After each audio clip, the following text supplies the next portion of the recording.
क्या आपने कभी सोचा है कि कुछ लोग जिंदगी भर मेहनत करते हैं लेकिन फिर भी फाइनेंशियली स्ट्रगल करते रहते हैं, जबकि कुछ लोग कम मेहनत करके भी बेहद अमीर बन जाते हैं? क्या फर्क है इन दोनों लोगों के बीच? रॉबर्ट कियोस्की की famous book rich dad poor dad इसी सवाल का जवाब देती है। यह किताब हमें सिखाती है कि रिच माइंडसेट क्या होता है, मनी कैसे काम करता है और फाइनेंशियल फ्रीडम कैसे हासिल की जाती है। अगर आप भी चाहते हैं कि पैसा आपके लिए काम करे, न कि आप जिंदगी भर पैसे के लिए काम करते रहें, तो यह समरी आपके लिए बहुत इम्पोर्टेंट होने वाली है। रॉबर्ट कियोसाकी अपनी लाइफ की सबसे पावरफुल स्टोरी से इस किताब की शुरुआत करते हैं। उनके पास दो फादर्स थे, एक पुअर डैड और एक rich dad. Poor dad actually उनके रियल फादर थे। वह हाईली एजुकेटेड थे, गवर्नमेंट जॉब करते थे और सोसाइटी में उनका बहुत सम्मान था। लेकिन डिस्पाइट ऑल दिस एजुकेशन, वह फाइनेंशियली स्ट्रगल करते रहे। दूसरी तरफ थे उनके दोस्त माइक के फादर, जिन्हें कियोस्की ने रिच डैड कहा। वह ज्यादा एजुकेटेड नहीं थे, लेकिन बिजनेस और मनी को लेकर उनका माइंडसेट बिल्कुल अलग था। धीरे धीरे वही व्यक्ति हवाई के सबसे अमीर लोगों में से एक बन गया। यहीं से कियोस्की को पहली बार समझ आया कि स्कूल एजुकेशन और फाइनेंशियल एजुकेशन अलग अलग चीजें हैं। पुअर डैड हमेशा कहते थे, पढ़ाई करो, अच्छी जॉब लो और सेफ करियर बनाओ। लेकिन रिच डैड की एडवाइस बिल्कुल अलग थी। पैसे के लिए काम मत करो, पैसे को अपने लिए काम करना सिखाओ। यह एक छोटा सा सेंटेंस है, लेकिन इसमें वेल्थ बिल्डिंग का पूरा सीक्रेट छुपा हुआ है। हम में से ज्यादातर लोग बचपन से यही सीखते हैं कि लाइफ में सक्सेस का मतलब है एक स्टेबल जॉब और रेगुलर सैलरी। इसलिए हम पढ़ाई करते हैं, डिग्री लेते हैं और फिर जॉब ढूंढते हैं। लेकिन रिच डैड कहते थे कि यह रैट रेस है। रैट रेस का मतलब है आप मेहनत करते रहते हैं, सैलरी बढ़ती रहती है, लेकिन एक्सपेंसेस भी बढ़ते रहते हैं। इसलिए चाहे इनकम कितनी भी बढ़ जाए, फाइनेंशियल फ्रीडम कभी नहीं आती। रिच डैड के अकॉर्डिंग रियल प्रॉब्लम पैसा कमाना नहीं है। रियल प्रॉब्लम है मनी माइंडसेट। अगर आपका माइंडसेट एम्प्लॉई जैसा है, तो आप हमेशा जॉब सिक्योरिटी ढूंढेंगे। लेकिन अगर आपका माइंडसेट इन्वेस्टर जैसा है, तो आप अपॉर्चुनिटीज ढूंढेंगे। कियोसाकी बताते हैं कि रिच लोग बचपन से ही फाइनेंशियल थिंकिंग सीखते हैं। उन्हें सिखाया जाता है कि पैसा कैसे इन्वेस्ट करना है, एसेट्स कैसे बनानी हैं और कैश फ्लो कैसे बढ़ाना है। पुअर और मिडिल क्लास फैमिलीज में अक्सर मनी के बारे में खुलकर बात नहीं होती। पेरेंट्स बच्चों को बस इतना कहते हैं, हार्ड वर्क करो और मनी सेव करो। लेकिन रिच डैड कहते थे कि सिर्फ सेविंग करने से कोई अमीर नहीं बनता। वेल्थ बनाने के लिए मनी को मल्टीप्लाई करना पड़ता है। यही रीजन है कि रिच लोग अक्सर बिजनेस, रियल एस्टेट, स्टॉक्स और इन्वेस्टमेंट्स में पैसा लगाते हैं। रिच डैड ने कियोसाकी को बचपन से ही बिजनेस माइंडसेट सिखाना शुरू कर दिया था। उन्होंने उन्हें बताया कि अगर आप फाइनेंशियली फ्री बनना चाहते हैं, तो आपको मनी रूल्स समझने होंगे। और सबसे पहला रूल है, मनी इज अ टूल। अगर आप इसे सही तरीके से उसे करना सीख जाएं, तो यह आपकी जिंदगी बदल सकता है। लेकिन अगर आप इसे समझे बिना उसे करेंगे, तो यह आपको जिंदगी भर स्ट्रगल करवाएगा। रिच डैड ने एक और इंटरेस्टिंग लेसन दिया। उन्होंने कहा कि लाइफ में दो तरह के लोग होते हैं। पहले वे जो प्रॉब्लम्स देखकर डर जाते हैं। दूसरे वे जो प्रॉब्लम्स में अपॉर्चुनिटीज ढूंढ लेते हैं। रिच लोग दूसरी कैटेगरी में आते हैं। जब भी मार्केट क्रैश होता है या इकोनॉमिक प्रॉब्लम्स आती हैं, बहुत लोग डर जाते हैं। लेकिन रिच इन्वेस्टर्स उसी समय अपॉर्चुनिटीज ढूंढते हैं। यही माइंडसेट डिफरेंस धीरे धीरे वेल्थ क्रिएट करता है। कियोसाकी कहते हैं कि अगर आप फाइनेंशियली सक्सेसफुल बनना चाहते हैं तो आपको सबसे पहले अपने माइंडसेट को बदलना होगा। अगर माइंडसेट नहीं बदला तो चाहे इनकम कितनी भी बढ़ जाए, फाइनेंशियल प्रॉब्लम्स खत्म नहीं होंगी। इस किताब का सबसे पावरफुल कॉन्सेप्ट है एसेट्स और लायबिलिटीज का डिफरेंस। रॉबर्ट कियोसाकी कहते हैं कि अगर आप सिर्फ यह एक कॉन्सेप्ट सही से समझ लें तो आपकी फाइनेंशियल लाइफ पूरी तरह बदल सकती है। रिच डैड ने उन्हें बहुत सिंपल डेफिनेशन दी थी। एसेट वह चीज है जो आपकी पॉकेट में पैसा डालती है। लायबिलिटी वह चीज है जो आपकी पॉकेट से पैसा निकालती है। लेकिन इंटरेस्टिंग बात यह है कि बहुत लोग इन दोनों को कंफ्यूज कर देते हैं। मिडिल क्लास फैमिलीज अक्सर सोचती हैं कि उनका हाउस उनकी सबसे बड़ी एसेट है। लेकिन कियोसाकी कहते हैं कि कई केसेस में हाउस एक्चुअली लायबिलिटी बन जाता है। क्यों? क्योंकि हाउस के साथ आते हैं property taxes, maintenance cost, insurance और लोन पेमेंट्स। यह सभी एक्सपेंसेस आपकी पॉकेट से पैसा निकालते हैं। इसलिए रिच लोग सबसे पहले फोकस करते हैं इनकम जनरेटिंग एसेट्स पर, जैसे real estate, stocks, businesses, royalties, investments.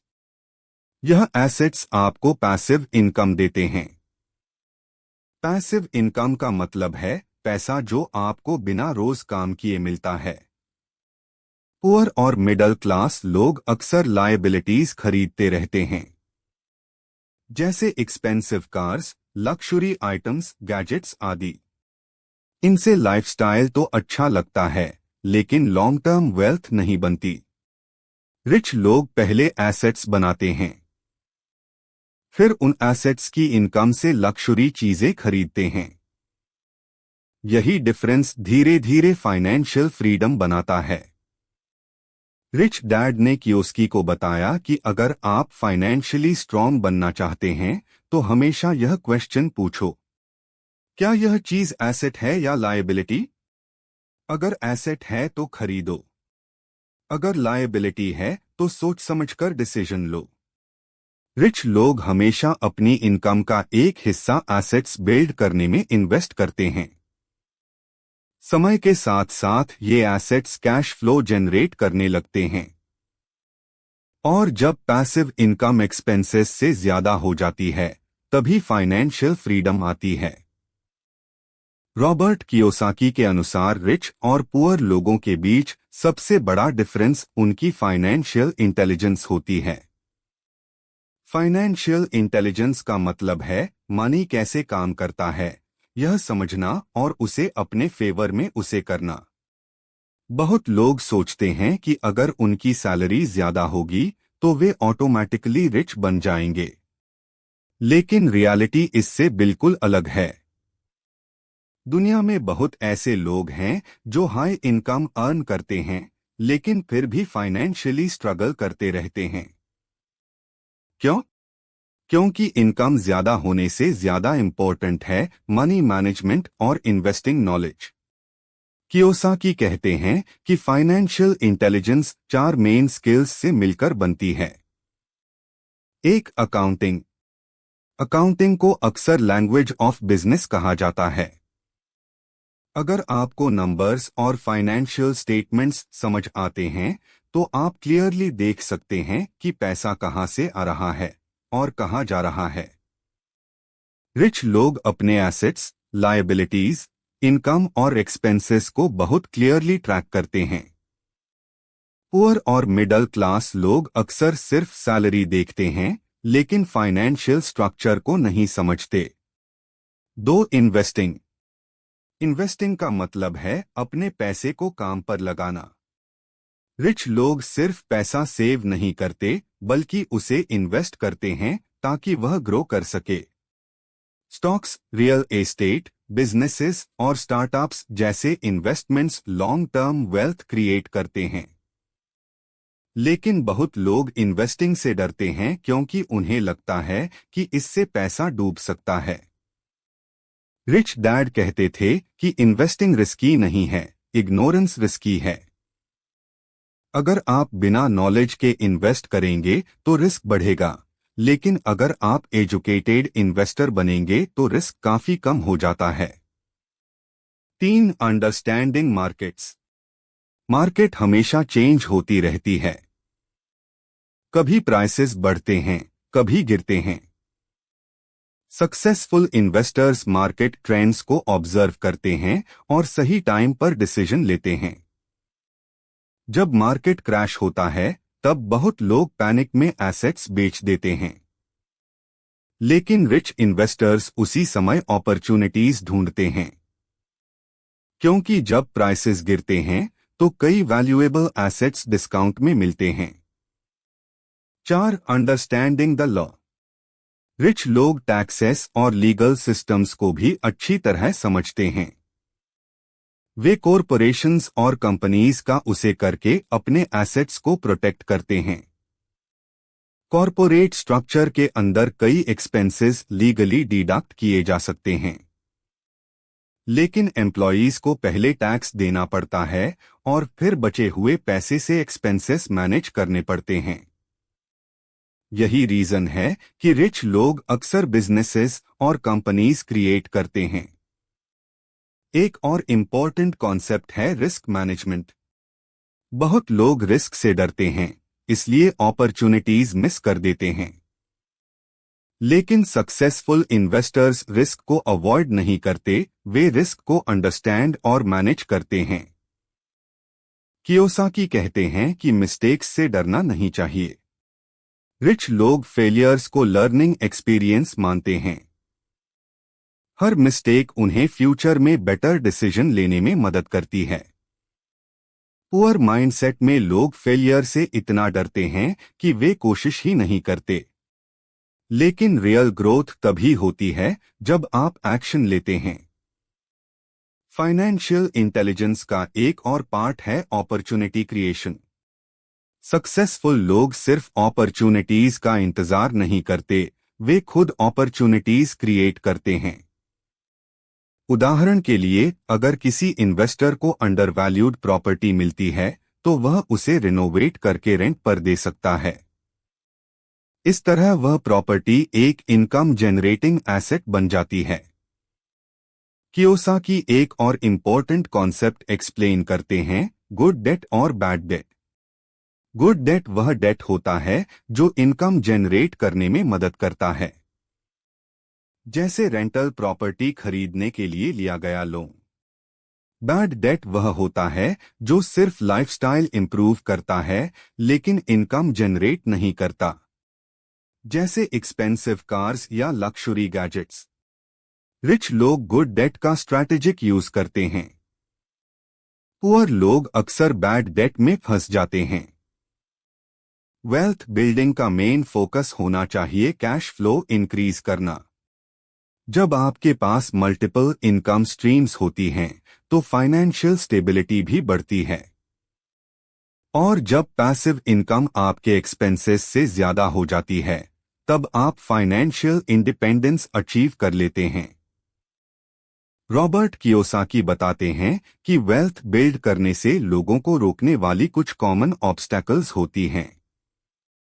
1. Fear.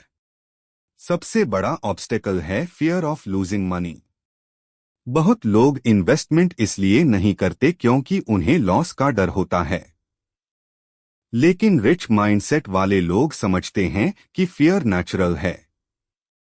Difference सिर्फ इतना है कि वे फियर के बावजूद एक्शन लेते हैं। 2. सिनिसिज्म। सिनिसिज्म का मतलब है हर अपॉर्चुनिटी पर डाउट करना। सिनिकल लोग अक्सर कहते हैं, यह काम नहीं करेगा, यह बहुत रिस्की है। इस तरह की थिंकिंग उन्हें अपॉर्चुनिटीज से दूर कर देती है। 3. लेजीनेस। कई लोग कहते हैं कि वे रिच बनना चाहते हैं लेकिन वे एफर्ट नहीं लगाते। फाइनेंशियल सक्सेस के लिए लर्निंग, प्लानिंग और एक्शन जरूरी है। 4 बैड हैबिट्स। फाइनेंशियल डिसिप्लिन बहुत इंपॉर्टेंट है। अगर स्पेंडिंग हैबिट्स कंट्रोल में नहीं होंगी तो वेल्थ बिल्ड करना मुश्किल हो जाएगा। सेविंग और इन्वेस्टिंग दोनों जरूरी हैं। 5 एरोगेंस। कुछ लोग सोचते हैं कि उन्हें सब पता है। इस एरोगेंस की वजह से वे नई चीजें सीखना बंद कर देते हैं। लेकिन सक्सेसफुल लोग हमेशा लर्निंग मोड में रहते हैं। कियोसाकी प्रैक्टिकल स्टेप्स भी बताते हैं जो फाइनेंशियल जर्नी में मदद कर सकते हैं। सबसे पहला स्टेप है पे योरसेल्फ फर्स्ट। इसका मतलब है कि इनकम मिलते ही उसका एक हिस्सा इन्वेस्टमेंट्स के लिए अलग रखो। दूसरा स्टेप है एक्सपेंसेस कंट्रोल करना। लाइफस्टाइल इन्फ्लेशन से बचना बहुत जरूरी है। तीसरा स्टेप है एसेट्स बिल्ड करना। स्टॉक्स, रियल एस्टेट, बिजनेसेस या इंटेलेक्चुअल प्रॉपर्टी जैसे assets long term wealth create करते हैं। चौथा स्टेप है स्मार्ट लोगों के साथ नेटवर्क बनाना। सक्सेसफुल इन्वेस्टर्स और एंटरप्रेनर्स से सीखना वेल्थ बिल्डिंग में बहुत मदद करता है। पांचवा स्टेप है कम्युनिकेशन और सेल्स स्किल्स डेवलप करना। बिजनेस और इन्वेस्टिंग में कम्युनिकेशन स्किल्स बहुत पावरफुल होती हैं। कियोसाकी कहते हैं कि फाइनेंशियल एजुकेशन स्कूल में नहीं सिखाई जाती, इसलिए हर व्यक्ति को खुद सीखना पड़ता है। बुक्स पढ़ना, मेंटोर्स से सीखना और रियल लाइफ एक्सपीरियंस लेना बहुत जरूरी है। वेल्थ ओवरनाइट नहीं बनती, यह धीरे धीरे एसेट्स बिल्ड करने से बनती है। अगर आप कंसिस्टेंट एफर्ट करते रहेंगे तो फाइनेंशियल फ्रीडम अचीवेबल है। इस किताब का फाइनल मैसेज बहुत सिंपल है लेकिन बेहद पावरफुल है। Don't work for money, make money work for you.